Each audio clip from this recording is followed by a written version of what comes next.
Silenced, exiled, paid off. 3 words that could sum up the royal family's latest storm. But this isn't a work of fiction or a palace rumor whispered over fine china. This is the cold, deliberate reality of King Charles's final verdict.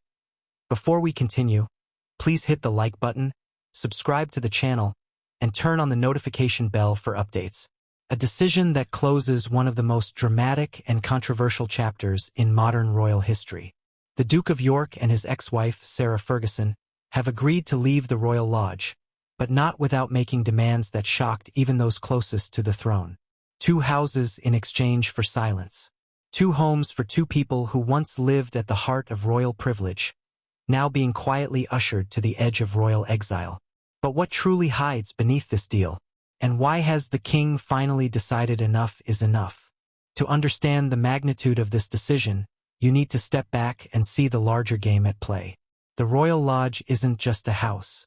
It's a symbol, a fortress of royal entitlement, legacy, and defiance. For years, it stood as Prince Andrew's sanctuary, a 30-room Georgian mansion nestled deep within Windsor Great Park. It was more than a home. It was a statement, a silent reminder that even after the scandals, the lawsuits, the stripped titles, and the tarnished reputation, he still had a piece of royal soil to call his own. The walls of that house have seen privilege and shame coexist under the same roof. And now, those walls will fall quiet as the Duke and Duchess of York, bound by a new royal decree, prepare to walk away. The story began long before the king's ultimatum. Ever since the scandal involving Jeffrey Epstein threw Andrew's life into chaos, the question of what to do with him, and his expensive lifestyle, hung over the monarchy like a dark cloud. The Royal Lodge became his last stronghold. While King Charles was cutting costs, trimming staff, and modernizing the institution, Andrew clung to the past, refusing to leave a property that cost millions in upkeep.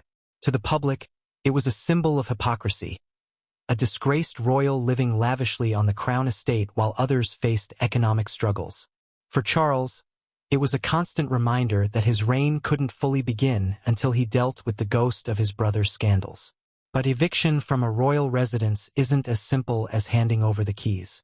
The lodge was under a long-term lease that legally protected Andrew's occupancy for decades, so the king's hands were tied, at least for a while. Behind closed doors, aides and lawyers went back and forth. Negotiations dragged on for months, maybe even years, with no resolution in sight. Then came the unexpected twist. Andrew and Sarah Ferguson proposed their own deal. They would leave, but only if they were granted 2 smaller residences in return. It sounded audacious, even arrogant to some, but for the king, it was an opportunity wrapped in controversy. He could finally remove them from Royal Lodge without triggering another public spectacle. But Charles, ever the strategist, had one final condition. If they wanted those houses, they would have to sign a lifetime contract of silence. Imagine the scene. A royal table polished to perfection, papers spread across it. The king at one end, calm but firm, the weight of monarchy on his shoulders. Across from him, Prince Andrew, older, grayer, defiant but tired. Beside him, Sarah Ferguson, ever the survivor, with her trademark mix of charm and desperation. Between them, silence so heavy you could almost hear the ticking of the royal clock. The king slides the papers forward. The deal is simple. 2 homes in exchange for peace, public peace. The condition? No interviews, no memoirs, no documentaries, no podcasts, no more leaks to tabloids. Complete, lifelong silence on the royal family, royal finances, and their time at Royal Lodge. Once signed, it would become the ultimate royal gag order. For a monarchy that thrives on image, this isn't just about property. It's about control. Royal scandals have always been managed with precision. The fewer voices that speak, the tighter the grip on the narrative. Charles learned that lesson the hard way, watching the chaos unfold during the Diana years, the media wars with Harry and Meghan, and the unrelenting scrutiny that follows every misstep. This time, he wanted no ambiguity. Andrew and Sarah's silence would not only protect the family's secrets, but would also close the door on a chapter that has haunted the royal household for far too long. But beneath the surface, there's an emotional cost no contract can measure. For Andrew, this deal is more than exile. It's an acknowledgement of defeat. Once a proud naval officer, the Queen's favorite son, and a symbol of royal prestige, he now becomes the first modern royal to be legally silenced by his own brother. For Sarah Ferguson, who rebuilt her life through books, interviews, and her ability to charm the public, the gag order is a personal blow. It cuts off her lifeline to the media world she once mastered. For both of them, it means fading from the public eye permanently. The king's advisors reportedly call it a fair compromise. But fairness, in the royal world, is rarely simple. While Andrew and Sarah are being handed new homes, many question whether the money used for these arrangements truly comes from private funds, or if taxpayers are indirectly footing the bill. The optics are complicated. A royal family preaching austerity, yet quietly negotiating property exchanges behind closed doors. Public anger brews in the background, amplified by headlines questioning why disgraced royals continue to live comfortably while others are struggling with rising costs. Every decision the monarchy makes now carries the shadow of accountability, and this one is no exception. Still, Charles has made his decision. The royal lodge will be reclaimed, perhaps to be renovated, repurposed, or eventually assigned to the Prince and Princess of Wales. The symbolism is clear: out with the old, in with the new. The monarchy is shifting its image toward responsibility and restraint, even if it means quietly paying off its problems. Yet the irony is undeniable. The same institution that demands silence from its members remains one of the most secretive families in the world. Transparency is preached but rarely practiced. In the end, it's the public who's left piecing together fragments of truth through carefully controlled leaks. As for Andrew and Sarah, their new life will be quieter but not entirely peaceful. Once the ink dries, they'll find themselves in the strange position of being royals without a voice, figures of privilege but without relevance. Their names will fade from headlines, replaced by new scandals, new airs, new dramas. Perhaps that's the point. Silence can be a punishment more painful than disgrace. But the story doesn't end there. This deal also reveals something deeper about King Charles himself. Since taking the throne, he's walked a fine line between compassion and cold practicality. He's had to balance being a brother and being a king. And in this decision, he's shown where his loyalty truly lies, not to family sentiment, but to the institution. In a world where image is power, he's chosen to protect the crown, even if it means silencing his own blood. That's not cruelty. That's monarchy. In the public eye, the phrase silenced, exiled, paid off may sound harsh, but within palace walls, it's viewed as necessary. Royal watchers describe this as Charles's defining moment, the one where he finally drew the line and reasserted control over a family long plagued by scandals. Some call it strategic, others call it ruthless. But no one can deny that it's decisive. The message is clear. The new monarchy will no longer tolerate the ghosts of old controversies. And yet, there's something hauntingly familiar about this story. Every generation of royals has faced its own form of exile. King Edward VIII gave up the throne for love. Princess Diana was shunned for speaking her truth. Prince Harry and Meghan Markle were pushed to the edges for their rebellion. And now, Prince Andrew and Sarah Ferguson join that long list, silenced not by public opinion, but by royal decree. Each of them, in their own way, has paid the price for challenging the crown's control of its narrative. So as Royal Lodge prepares for its next chapter, one can't help but wonder, what does this moment truly symbolize for the monarchy's future? Is it a step toward stability or a warning shot to anyone who dares to speak? The palace may call it a clean break, but to many, it feels like a chilling reminder of how power works within the House of Windsor. In this family, silence isn't just golden, it's mandatory. The coming months will reveal how this agreement plays out.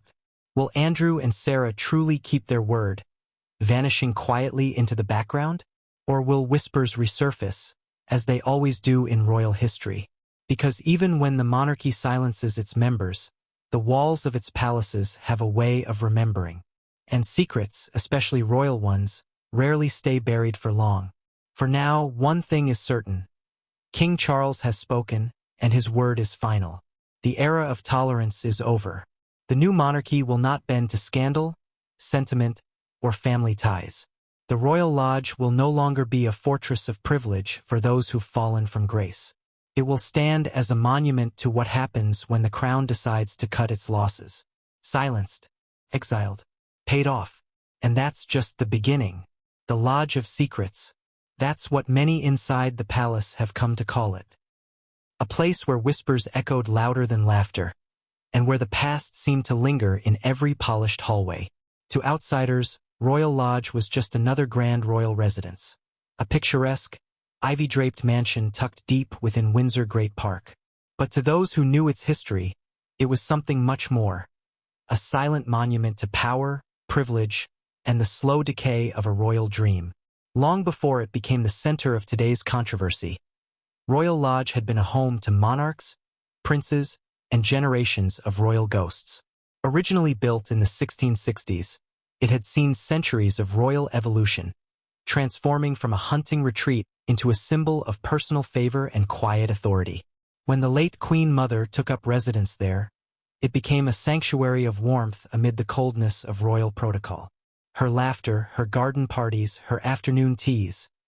It was said that the lodge breathed life into the monarchy during some of its darkest years. And when she passed, it was her wish that her beloved home remain within the family, not as a mere property, but as a legacy. That legacy eventually found its way to Prince Andrew, the Queen's second son, the man who was once seen as confident, charming, and loyal to the crown. When he inherited the lease after his mother's death, it seemed like a natural passing of the torch. But time would change everything.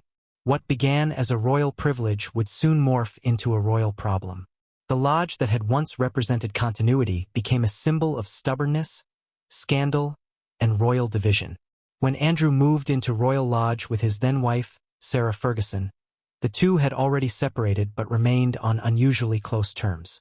Theirs was not a typical royal arrangement. They lived together, shared meals, and raised their daughters under the same roof, long after their marriage had ended. To some, it was heartwarming, a sign that love, in whatever form, still existed between them. To others, especially those inside the palace, it was unsettling. The royal family values boundaries and appearances, and nothing about the Yorks' arrangement seemed designed to preserve either. Royal Lodge became more than a home, it became their fortress. A place where the Duke and Duchess of York could maintain the illusion of unity, away from the constant glare of royal scrutiny. But that illusion began to crumble as Andrew's reputation started to collapse under the weight of scandal. The Epstein affair changed everything. Overnight, he went from the Queen's favored son to the monarchy's greatest liability. Television interviews turned disastrous, friendships evaporated, and public sympathy disappeared. Yet, even as his titles were stripped and his royal duties rescinded, one thing remained untouched: Royal Lodge. It was the one thing the king could not take from him. At least not yet. Inside those walls, Andrew retreated from public life. Days blurred into nights, and nights into long stretches of silence. The once busy household became eerily quiet. Staff came and went. The gates stayed closed. Few visitors entered. For a time, Sarah Ferguson's presence kept things alive. She had a way of bringing energy wherever she went, hosting charity events, writing books, and occasionally granting interviews that reminded the public she was still around. But even her optimism couldn't mask the growing tension. The royal family had made it clear that Royal Lodge was becoming an embarrassment, and whispers of eviction began to ripple through the palace corridors. Still, Andrew refused to move. He argued that he had a legal right to stay. The 75-year lease he held, secured years earlier, made him the tenant of a property technically owned by the Crown Estate, not directly by the monarchy. It was a bureaucratic web that made eviction complicated. The law was on his side, at least on paper, but power, as always, was on the king's. Behind the scenes, palace aides began exploring options. Could the lease be renegotiated? Could funds for maintenance be withdrawn? Could quiet persuasion succeed where legal force could not? Charles preferred diplomacy to confrontation, but with Andrew, diplomacy had limits. The king's patience was thinning. Each passing month, The cost of maintaining Royal Lodge became harder to justify. Millions of pounds in upkeep, endless repairs, public outrage, and in an era when the royal family is constantly under pressure to modernize and prove its worth, having a disgraced prince living in luxury at public expense was becoming indefensible. And yet, for Andrew, leaving Royal Lodge wasn't about comfort. It was about identity. That house represented the last piece of royal life he had left. His office was gone, his patronages stripped, his uniform forbidden. The lodge was his final link to the family name, his last vestige of belonging. Losing it would mean complete exile, a final acknowledgement that his royal life was over. And so, he held on stubbornly, defiantly, almost desperately. For Sarah Ferguson, the situation was different but equally emotional. She had built her post-divorce life on resilience. Despite past scandals, she managed to rebuild her image as a philanthropist and mother. Royal Lodge gave her a sense of stability. It was where her daughters, Princess Beatrice and Princess Eugenie, grew up. It was her anchor. And yet, deep down, she must have known that this stability couldn't last forever. The monarchy moves forward, and sentiment rarely stands in its way. The lodge's walls carried stories the public never heard. Late-night arguments, hushed phone calls from advisors, and moments of denial and despair. The air was thick with uncertainty. Would the king actually force them out? Could he? Or would he relent out of familial compassion? Those close to Charles said compassion was never absent, but it was now tempered by necessity. The monarchy was entering a new phase, and old indulgences no longer had a place. Then came the turning point. Charles's team quietly made it known that if Andrew refused to cooperate, funding for security and staff could be reviewed. The message was subtle but unmistakable. The royal safety net would not extend forever. And that's when the conversations began to shift. The once defiant Duke started considering alternatives. What if leaving Royal Lodge didn't mean total defeat? What if it could be reframed as a dignified transition? It said that Sarah Ferguson was instrumental in softening his stance. She's always been the pragmatist, the one who could charm her way out of impossible situations. According to palace insiders, it was she who suggested the idea of a property exchange. If they were to give up the lodge, perhaps the crown could offer 2 smaller residences in return. One for her, one for him. It would allow them to maintain independence while avoiding public humiliation. A graceful exit, she called it. A quiet compromise. When that proposal reached the king, he reportedly paused for a long time before responding. To some, it sounded like blackmail, 2 people holding the monarchy's reputation hostage in exchange for comfort. But to Charles, it was an opportunity to close a painful chapter once and for all. However, the king had learned from past mistakes. Deals without boundaries lead to future problems. If Andrew and Sarah were to accept the offer, it would have to come with conditions. That's when the idea of a lifetime contract emerged. A document that would ensure silence, loyalty, and finality. Royal Lodge, once a symbol of status, would become the price of peace. As those details were being discussed, the lodge remained outwardly calm. Gardeners still trimmed the lawns. The Union Jack still fluttered lazily over the gates. But inside, the tension was palpable. Every conversation felt like a negotiation. Every decision a test of pride. For Andrew, it was about dignity. For Sarah, survival. And the lodge watched it all unfold. Its windows reflected the weight of royal history. The portraits inside, of queens and kings long gone, seemed to observe in silence. They had seen this before, royal privilege meeting royal consequence. The only difference now was that this drama wasn't confined to whispers and rumors. The world was watching. In many ways, Royal Lodge had become a metaphor for the royal family itself. Grand, beautiful, and filled with secrets. What happens behind those walls often shapes what the public sees outside. For decades, it served as a private world where scandal and comfort coexisted, where those cast aside by the monarchy found temporary refuge. But that era is ending. The king's verdict ensures it. Royal Lodge will soon be emptied, its gates closing on a story that stretched across generations. But the echoes will remain. The laughter of the Queen Mother, the arguments of the Yorks, the faint traces of a family struggling to define its own future. When those doors finally shut, they will not just close on a residence. They will close on an era of royal leniency, on a family's attempt to balance love and duty, and on a brother's last stand against the weight of his crown. And as the Duke and Duchess prepare to leave, the world is left to wonder. Was Royal Lodge their home, or their gilded prison? Because sometimes the walls that protect you also keep you trapped. The Lodge of Secrets is not just a building. It's a mirror, and what it reflects about the monarchy may be far more revealing than anyone inside those walls ever intended. Charles's quiet fury was never loud, never public, and never impulsive. It simmered quietly beneath the calm, composed image of a king who had waited 70 years to take the throne. For much of his life, Charles had been misunderstood as overly sensitive, cautious, and hesitant. But those who have watched him closely over the past year know that this king governs not with bluster, but with precision. And when he finally loses patience, it isn't through outbursts. It's through decisions that reshape lives. Behind closed doors, the struggle over Royal Lodge was never just about property. It was about principle. To Charles, it represented everything wrong with the old monarchy: entitlement, denial, and the inability to evolve. His vision for the future of the crown was one of efficiency, transparency, and accountability. But as long as his brother Andrew remained holed up in a 30-room mansion funded by the Crown Estate, that vision was undermined.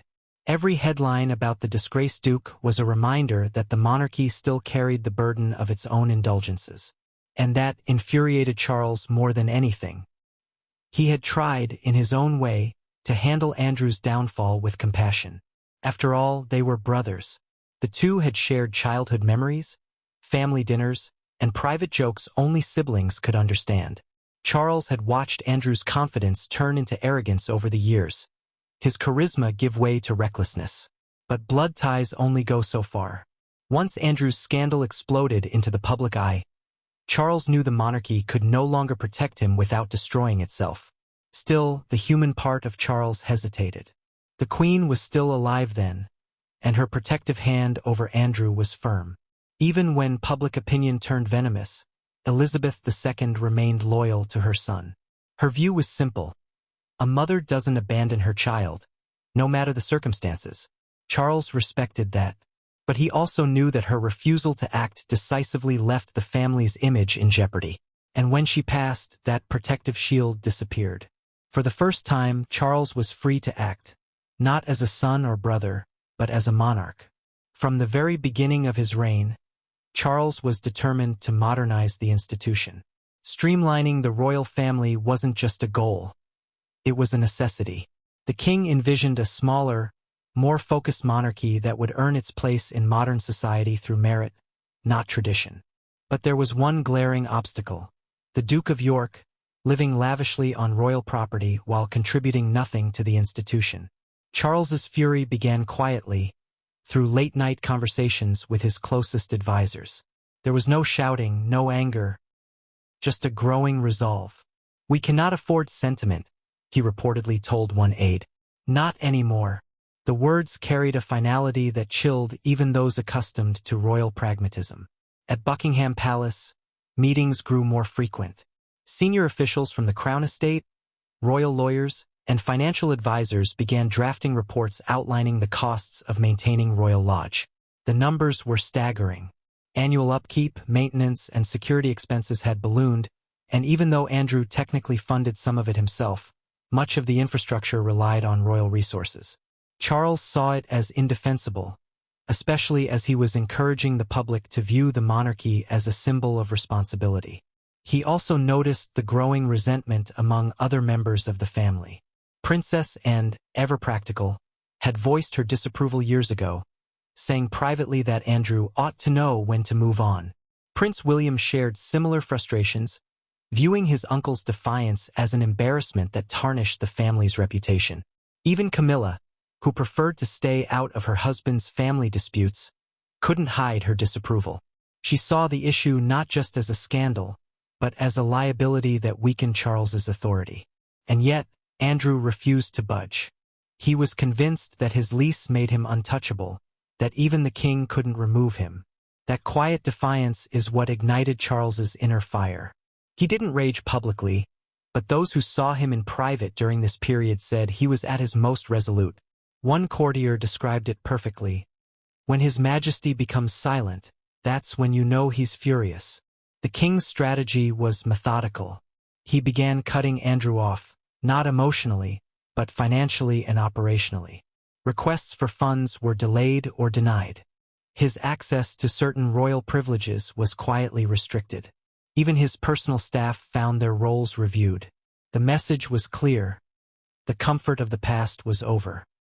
The Duke's days of entitlement were numbered. It was during one of these strategic discussions that the king made a telling remark to an aide. "This is not vengeance. It's housekeeping." It encapsulated his approach, cold, efficient, and calculated. He wasn't acting out of anger. He was cleaning up the remnants of an outdated system, one that could no longer survive in the harsh light of modern scrutiny. Publicly, the palace remained silent. Official statements referred vaguely to ongoing discussions and family matters. But privately, Charles's patience was wearing thin. He viewed Andrew's refusal as not just a personal affront but a direct challenge to his authority. The monarchy could not have a member, especially one so disgraced, dictating terms to the king. That thought alone was intolerable. And so, Charles began to plan what would later be described as one of the most calculated royal interventions in decades. His goal was simple: get Andrew out of Royal Lodge without igniting a public feud. Every step would have to be carefully timed, every move coordinated to avoid leaks or media uproar. The king's team crafted a plan that combined pressure with plausible deniability. If Andrew refused cooperation, public opinion would be turned against him. If he complied, it would be framed as a dignified transition. Either way, Charles would win. But as the plan advanced, a layer of emotion complicated everything. Despite his growing anger, Charles wasn't immune to guilt. He remembered their childhood at Buckingham Palace, how Andrew had once idolized him. He thought of their mother, who had always said family unity was the crown's greatest strength. The king wrestled with those memories, even as he prepared to make the most merciless decision of his reign so far. The tension between the brothers reached its peak during a private meeting at Clarence House. The atmosphere, according to insiders, was icy. Andrew pleaded his case, arguing that he had already paid dearly for his mistakes, that he deserved peace and privacy. But Charles was unmoved. He listened, nodded occasionally, but his eyes betrayed no softness. When the conversation ended, the message was unmistakable. Leave the lodge voluntarily, or it will be made impossible for you to stay. That meeting marked a turning point. Charles's fury had crystallized into determination. What had started as quiet frustration became royal decree. The king instructed his advisors to proceed with formal negotiations, setting the stage for the now infamous deal that would exchange the lodge for 2 smaller homes, and silence. Yet even as the king moved forward, he kept his composure. There were no leaked threats, no public gestures of anger. To the world, Charles appeared calm, dignified, and in control. But those inside the palace knew better. They saw a monarch who had finally reached the limits of his tolerance. They saw the flicker of fury behind the restraint, a fury not born of hate, but of exhaustion. He was tired of cleaning up after the family's messes, tired of defending the indefensible, tired of a monarchy that spent more time on damage control than on duty. And so he decided to end it once and for all. In the weeks that followed, Charles became noticeably more withdrawn, even from those closest to him. His public engagements continued, his speeches polished and measured, but behind every appearance lay the weight of his private decision. This wasn't just about one brother. It was about setting a precedent. If the king could silence and displace his own sibling, it would send a message to everyone else. No one, not even family, is above the institution. By the time the deal was finalized, Charles's fury had cooled into satisfaction. He had achieved what he wanted without public scandal. The Duke and Duchess would leave quietly, the monarchy would be free from the shadow of Royal Lodge, and the royal image would remain intact. But in private, there was no celebration, just silence, because beneath all the logic and strategy, there was still the ache of brotherhood. A part of Charles must have wondered if he had gone too far, whether justice had blurred into punishment, whether silence, once enforced, becomes cruelty. But those thoughts were fleeting. The king's duty demanded discipline, and in his mind, discipline always came before emotion. Charles's quiet fury will never appear in history books the way Diana's heartbreak or Harry's rebellion did. It won't be dramatized in Netflix series or splashed across tabloids. It will exist in whispers, in the way palace staff recall his stillness, in the way decisions appeared overnight, signed and sealed without warning. It will be remembered not for its noise, but for its precision. And as the brothers move into separate futures, one on the throne, the other in exile, what remains is the silence between them. Not the silence of peace, but the silence of power. The kind that ends conversations, ends debates, and ends entire eras. Because sometimes the loudest thing a king can do is say nothing at all. The cost of comfort. It's an invisible figure that no one dares to say out loud inside palace walls. Yet everyone knows it exists. For the Duke of York, that cost has never been measured only in money, but in loyalty, pride, and the slow erosion of privilege. Royal Lodge may be one of the most beautiful homes in Britain, but behind its manicured hedges and elegant facade lies a financial story that has drained patience from even the most forgiving members of the royal household. Royal Lodge was never cheap to maintain, not even when the Queen Mother lived there. But under Andrew's care, it became an endless source of expense. A sprawling, aging property that demanded constant attention. The roof repairs alone reportedly cost more than most people earn in a lifetime. The security detail, required to protect a former working royal, cost hundreds of thousands per year. Add to that the utilities, staff wages, landscaping, and general upkeep, and the bill soared into millions annually. The Duke may have claimed to cover the costs himself, but no one truly believed that. Not when his royal income had evaporated. Not when his business ventures failed to produce results. And not when the public was still paying indirectly for his safety and comfort. When King Charles reviewed the numbers, he was astonished by the sheer imbalance between cost and value. The monarchy was under growing pressure to justify every penny of public expenditure. In a world that increasingly viewed royalty as an expensive relic, the idea of maintaining a mansion for a man stripped of his duties was indefensible. Public anger was rising, fueled by headlines that juxtaposed the cost of living crisis with the opulence of royal privilege. People were struggling to pay their bills, while a disgraced prince lived in a 30-room palace with no official role. The optics were catastrophic. It wasn't just about money, it was about perception. The royal brand, once untouchable, now depended on transparency and restraint. King Charles understood this better than anyone. His reign would live or die on his ability to adapt the monarchy to the realities of the 21st century. He could no longer allow nostalgia or sentiment to dictate decisions. Every act of generosity toward family members was now a political act, measured not in affection but in optics. Andrew, however, saw it differently. In his mind, the lodge wasn't a luxury, it was his right.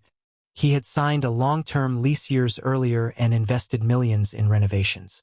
He argued that he was fulfilling his obligations as a tenant, and therefore had every reason to stay.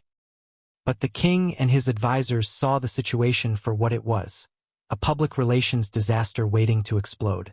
It didn't matter whether Andrew's lease was legally sound. What mattered was the message it sent.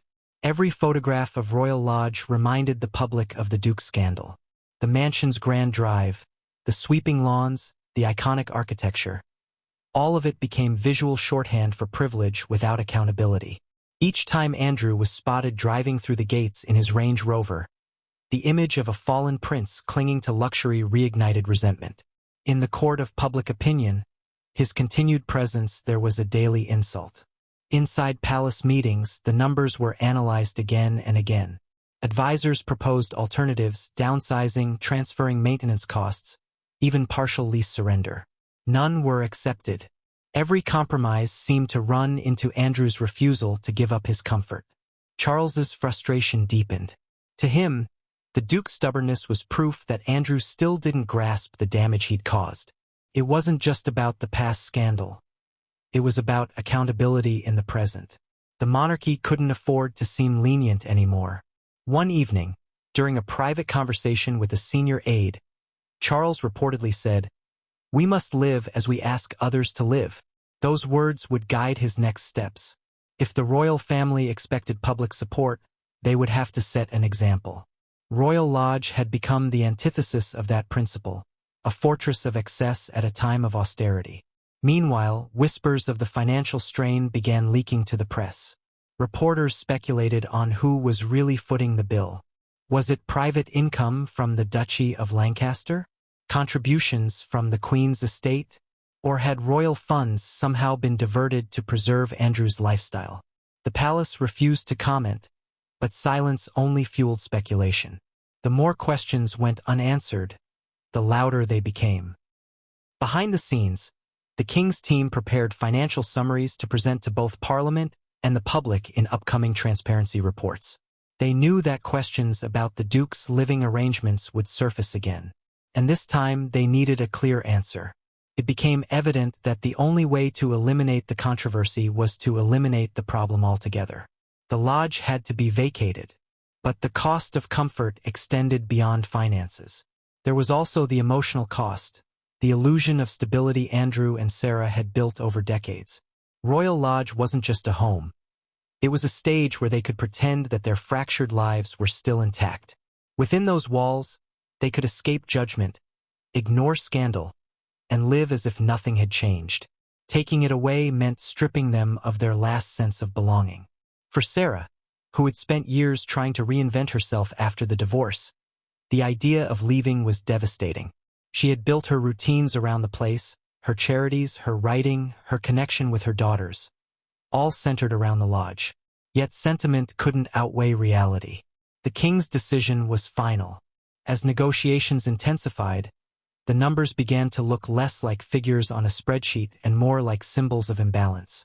It became a moral equation. How much privilege is too much? How much silence is worth how much comfort? Charles knew that whatever price was paid would echo far beyond the walls of Windsor. What made the situation even more complex was how deeply it contrasted with the King's own lifestyle. Charles and Camilla had deliberately embraced a more restrained image. Their homes, while still grand, operated with reduced staff and modern efficiency. They made public appearances promoting sustainability and responsible living. To allow his brother to continue spending millions maintaining a property that served no purpose was not just hypocrisy. It was a betrayal of his own message. In truth, the cost of comfort was eating away at more than finances. It was consuming credibility. Each day Andrew stayed at Royal Lodge made the monarchy appear weaker. It reinforced the perception that the rules only applied selectively. It whispered that accountability ended where bloodlines began. And that was something Charles could no longer tolerate. So, the King began considering the price of peace. What would it take to persuade his brother to leave voluntarily? Buying silence was nothing new in royal history. The monarchy had quietly settled disputes, bought discretion, and secured loyalty for centuries. But this deal would be different. It wouldn't just involve money, it would involve identity. 2 smaller homes, the preservation of privacy, and a contract forbidding speech about the royal family or finances. It was expensive, yes, but it was cheaper than the ongoing damage to the crown's reputation. The irony of the situation didn't escape those watching. To protect the monarchy's image, Charles was willing to spend millions ensuring his brother's silence. In the public eye, it looked like a payoff. But inside the palace, it was framed as an investment in stability. The King wasn't buying luxury for Andrew. He was buying the peace of the institution. When the numbers were finally agreed upon, and the financial structure of the exchange solidified, one of the King's senior advisors reportedly remarked, "It costs less to silence scandal than to sustain it." Those words captured the quiet cynicism of the entire affair. Still, Charles felt no satisfaction in the deal. He saw it as necessary, not victorious. The monarchy's survival, in his eyes, depended on reducing its footprint, both financially and morally. Royal Lodge was an open wound that needed closing. The public would never know the full figures, nor the quiet transactions behind the scenes. What mattered was the result. The lodge would no longer be the Duke's domain. As the arrangements moved forward, even Andrew seemed to sense the inevitability of it all. There were moments, according to those close to him, when the weight of his situation finally sank in. The grandeur of the house, once his pride, now felt like a burden he couldn't sustain. Every repaired window, every polished chandelier, every echoing hallway reminded him of what he'd lost. The comfort had come at too high a cost. For Sarah Ferguson, the pain was more emotional than financial. She had always believed that, despite their past, she and Andrew had managed to build something unshakable, a partnership built on mutual respect and survival. Leaving Royal Lodge felt like admitting that even that foundation was fragile. But she also knew that fighting the king's decision was impossible. The royal system doesn't negotiate with sentiment. It negotiates with silence. In the end, that's what the cost of comfort truly was, not pounds or property, but peace. The kind of peace that only comes when voices go quiet and secrets stay buried. When the royal removal finally takes place, it will be swift and unceremonious. The staff will leave first, the furniture next. The gates will close quietly behind them. And for the first time in nearly 2 decades, Royal Lodge will stand empty. A symbol not just of what was lost, but of what was bought. Because every luxury in the royal world has its price. And this time, that price wasn't paid in money alone, it was paid in silence. The negotiation began not with a grand royal decree or a heated confrontation, but with a single, calculated conversation in one of the most private offices at Clarence House. The king's aides had been preparing for this moment for months. The goal was simple in words but complex in execution: convince Prince Andrew and Sarah Ferguson to leave Royal Lodge voluntarily. But how do you convince two people who have spent years shielding themselves behind entitlement, habit, and fear of irrelevance to walk away from the only home they have left? In royal diplomacy, the tone of a conversation is often more important than its words.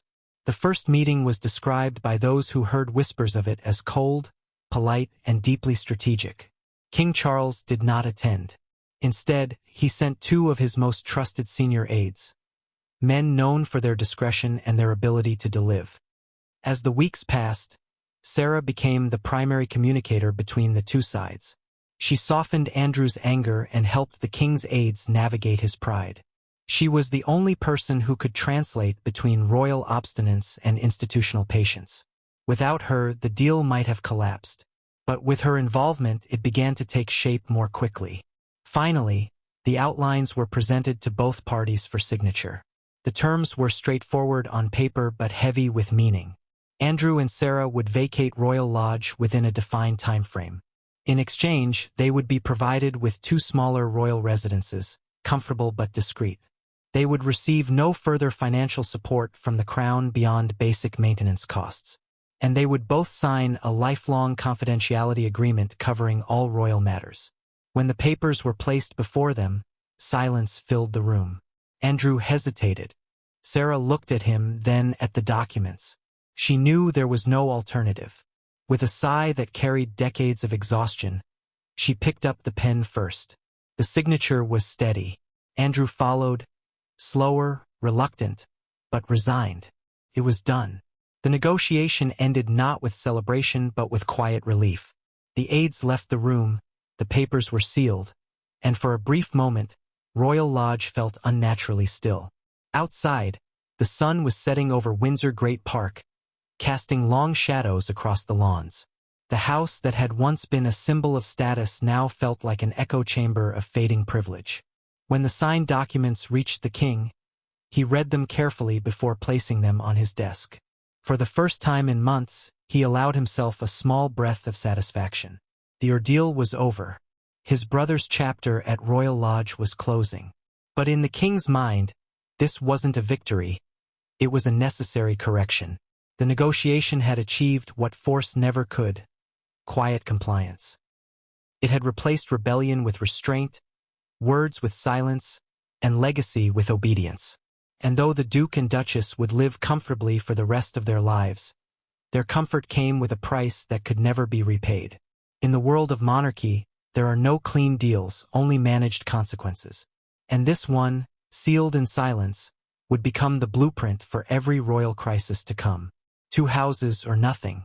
That was the phrase whispered across palace corridors like a royal ultimatum turned inside out. What began as a desperate bargaining chip from Prince Andrew and Sarah Ferguson had become the cornerstone of one of the most peculiar settlements in modern royal history. To outsiders, it sounded absurd. How could 2 people already living in one of the largest private homes in the kingdom demand 2 more properties? But within the gilded logic of royal survival, the demand made perfect sense. It wasn't about greed. It was about dignity, control, and the illusion of autonomy in a world that had stripped them of everything else. After weeks of tense discussions, the Duke and Duchess of York were finally cornered. They had agreed in principle to leave Royal Lodge, but they wouldn't do it empty-handed. The condition came directly from Sarah. She had long since accepted that her days of royal luxury were numbered, but she refused to allow herself and Andrew to become nomads within the system that had once celebrated them. Her pitch was clever. If the king wanted peace, he had to provide stability. 2 homes would symbolize separation, independence, and discretion, together but apart, just as they had lived for decades under the same roof. When the proposal reached King Charles, his reaction was complicated. On one hand, the audacity of it irritated him. His brother had caused embarrassment, cost the monarchy millions, and was now trying to negotiate terms as though he held leverage. On the other hand, the king saw a path to finality. If 2 houses could buy not only compliance but silence, perhaps it was worth the cost. The royal family, after all, has always preferred expensive peace over public war. The proposal was discussed in quiet detail by Charles's senior aides. They combed through available properties within the royal portfolio, smaller residences, grace and favor cottages, and disused lodges. Every option was weighed carefully, not just for practicality but for optics. The king was adamant that the arrangement could not appear lavish. The public must see downsizing, not reward. Several names surfaced in the internal discussions. Frogmore Cottage, which had recently been vacated by Prince Harry and Meghan Markle, Adelaide Cottage, home of the Prince and Princess of Wales, and smaller properties scattered across Windsor and Sandringham estates. But each suggestion came with complications. Frogmore carried too much symbolic weight. It had already been the stage of royal exile once before. Reassigning it to Andrew or Sarah would ignite media firestorms. Other homes were either occupied, under renovation, or strategically reserved for senior working royals. In the end, the team settled on 2 possible options: smaller countryside lodges that offered privacy without grandeur. Both were within driving distance of Windsor, allowing the Yorks to remain close to their daughters and maintain some semblance of familiarity. The plan was simple in presentation but profound in consequence. The king would give them what they wanted, 2 modest homes, in exchange for what he needed most: silence and retreat. When the proposal was finally presented, the reaction inside Royal Lodge was strangely subdued. Andrew, still nursing the sting of humiliation, stared at the document in silence. Sarah read through the terms slowly, her expression unreadable. There was no triumph in her eyes, no satisfaction, just acceptance. She knew this was the best deal they would ever receive. The 2 houses were not symbols of privilege, they were lifeboats. Still, the phrase 2 houses or nothing had its own gravity. It captured something deeper about the couple's dynamic. For decades, Andrew and Sarah had lived in an emotional limbo, divorced but inseparable, broken but bonded. Their relationship was unconventional, perhaps even unhealthy by royal standards. They weren't in love in the traditional sense, but they needed each other. Each was the other's last shield against irrelevance. Royal Lodge had allowed them to maintain that strange balance. She in her wing, he in his. 2 houses meant they could preserve the illusion of closeness without crossing the line into scandal or dependency.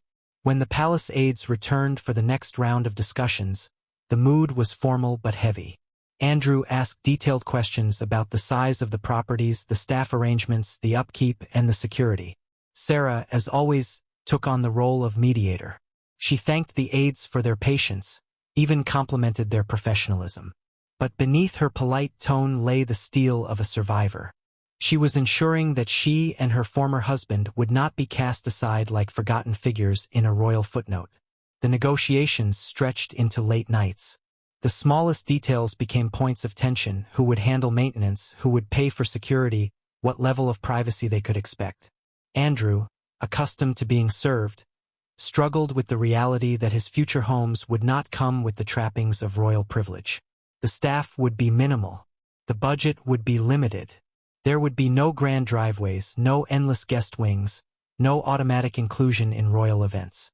For the first time in his life, the Duke of York would live like a private citizen, albeit a very wealthy one.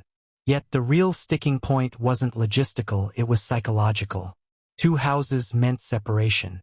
The couple had spent years living under one roof despite being divorced. They had raised children, weathered scandals, and built a quiet routine together. The arrangement had blurred the line between companionship and dependency. Now, for the first time, that dynamic would be physically dismantled. It wasn't just an eviction from Royal Lodge. It was a forced restructuring of their bond. There was a brief moment when Andrew seemed to rebel again. He suggested keeping Royal Lodge temporarily, perhaps sharing it as a formal residence while transitioning. The king's aides rejected the idea immediately. The terms were clear.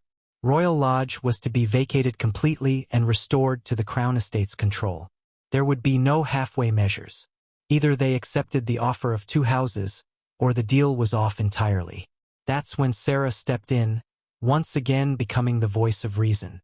She reminded Andrew that pride had already cost them enough. Another standoff would only make matters worse.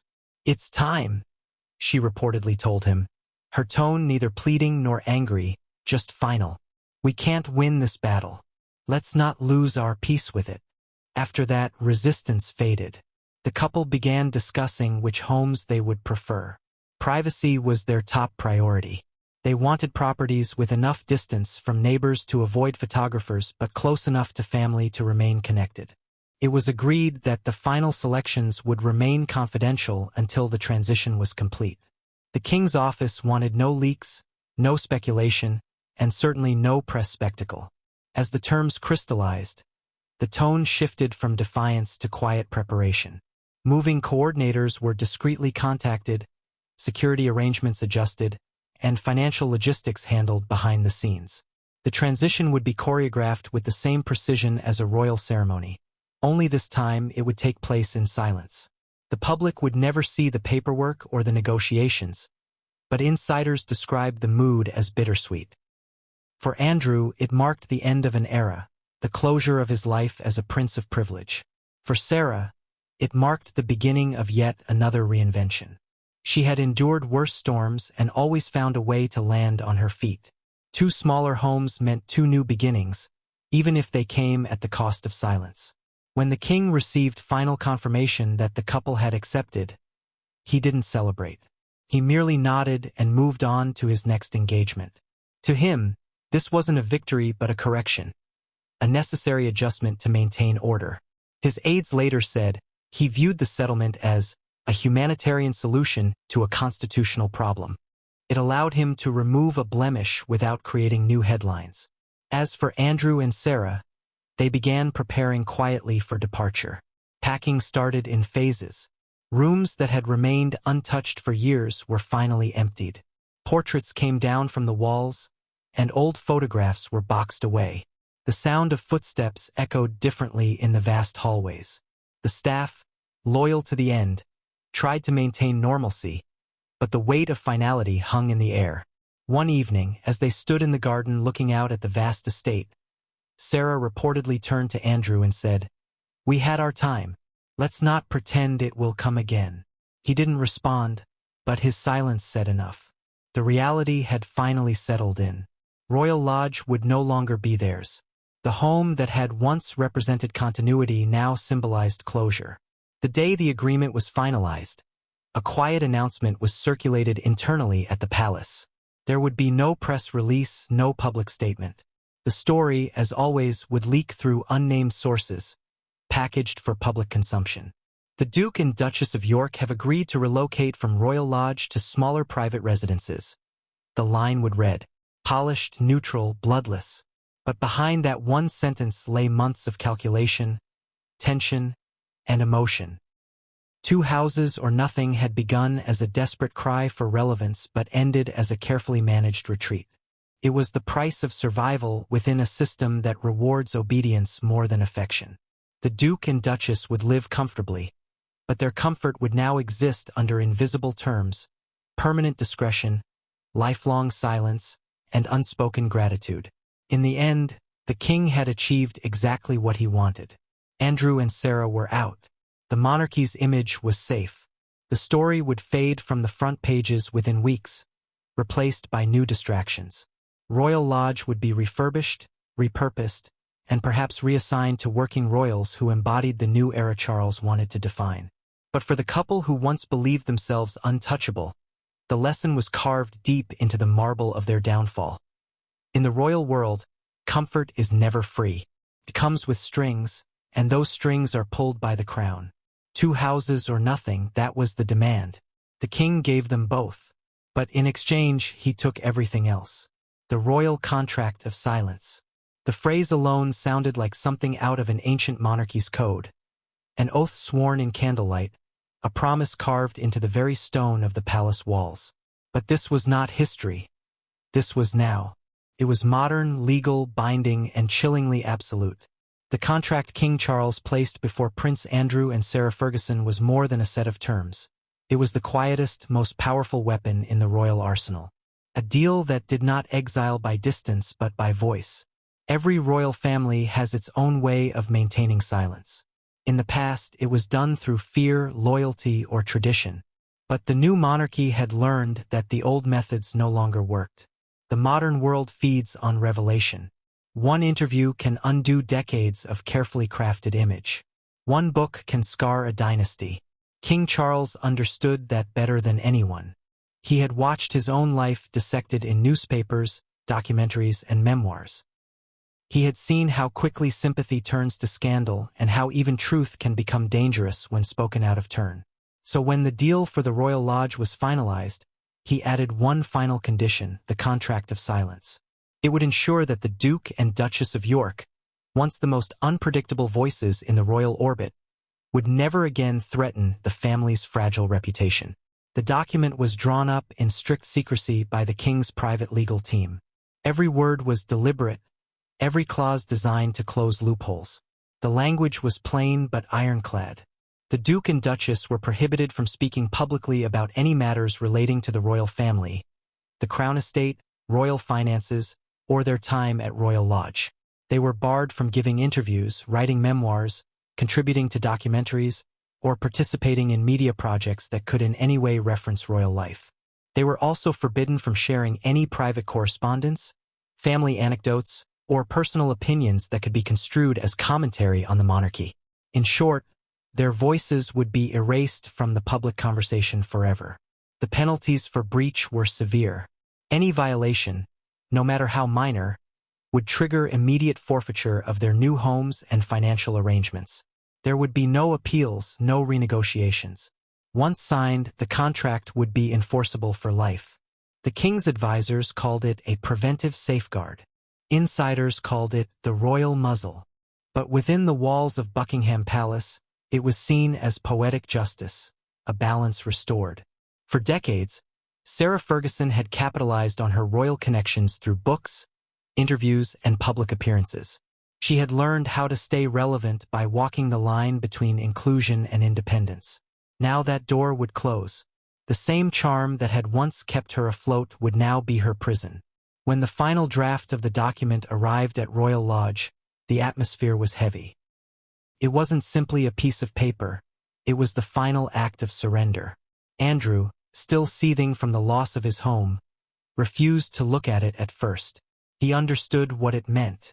Signing it would mean acknowledging his permanent exile from royal influence. It would mean accepting that his voice, once protected by privilege, now belonged to silence. Sarah, ever pragmatic, approached it differently. She read every clause carefully, marking the margins with neat underlines. She asked questions, some sharp, some almost childlike in their simplicity. Could she still write fiction? Could she still attend charity events? Could she speak about the late queen's kindness without violating the terms? The palace lawyers answered with the same calm tone each time. She could speak of herself, her work, and her values, but never the monarchy. Not directly, not indirectly, not ever. It was clear that this wasn't a contract of cooperation. It was a contract of containment. The signing was scheduled to take place in a private meeting at Clarence House. There would be no cameras, no records beyond the legal documents themselves. It would be conducted quietly, almost ritualistically. The king did not attend, but his signature was already in place. His authority filled the room even in his absence. When Andrew and Sarah arrived, they were escorted to a small, wood-paneled study. On the table lay 2 identical documents bound in cream-colored folders. The royal crest gleamed faintly at the top of each page. The legal representative explained the terms once more, not because it was necessary but because tradition demanded formality. When he finished, the room fell silent. Andrew picked up his pen but didn't write. For several long seconds, he simply stared at the signature line. His entire life had been built on being seen, being heard, being royal. And now, with one stroke of ink, he would give up the last of that identity. The silence stretched so long that the lawyer quietly asked if he wished to continue. Andrew didn't answer. He just signed. One slow, deliberate motion. His name written in black ink. The final punctuation mark on a life that had already been rewritten by scandal. Sarah signed next. Her hand was steadier. She didn't hesitate. She had made peace with the decision long before this moment. For her, survival meant adaptation, and this contract was just another adaptation. When she set the pen down, she didn't look back at the papers. She simply exhaled, as if letting go of something she'd been carrying for years. And that was it. No fanfare, no ceremony. Just the sound of 2 pens scratching across paper, the quiet shuffle of folders being closed, and the faint click of a door shutting behind them. The royal contract of silence had been executed. When the documents were delivered to the king, he read the confirmation slowly, then placed them in his private safe. Those who witnessed the moment said he didn't smile or celebrate. He merely nodded once, as though checking off an item on a long, exhausting list. This was not triumph. It was maintenance. The machinery of monarchy turning another gear, ensuring that the future remained unsullied by the noise of the past. But outside the palace, the silence was already being felt. Sarah's team quietly canceled upcoming interviews. Invitations to talk shows were politely declined. Publishers who had once courted her for memoir deals received polite rejections. For the first time in decades, the Duchess of York had nothing to say. Her social media became subdued, pictures of nature, charity work, quotes about resilience, all carefully neutral. Her trademark openness was gone. Andrew retreated even further. The man who had once boasted of connections and confidence now spoke to no one outside his narrow circle. The few public appearances he made were stiff, cautious, hollow. Gone were the days when he'd walk with a sense of authority. Now every step seemed careful, measured, as if the ground itself could betray him. To those who knew the royal family well, the effect was immediate. The contract had achieved what exile could not.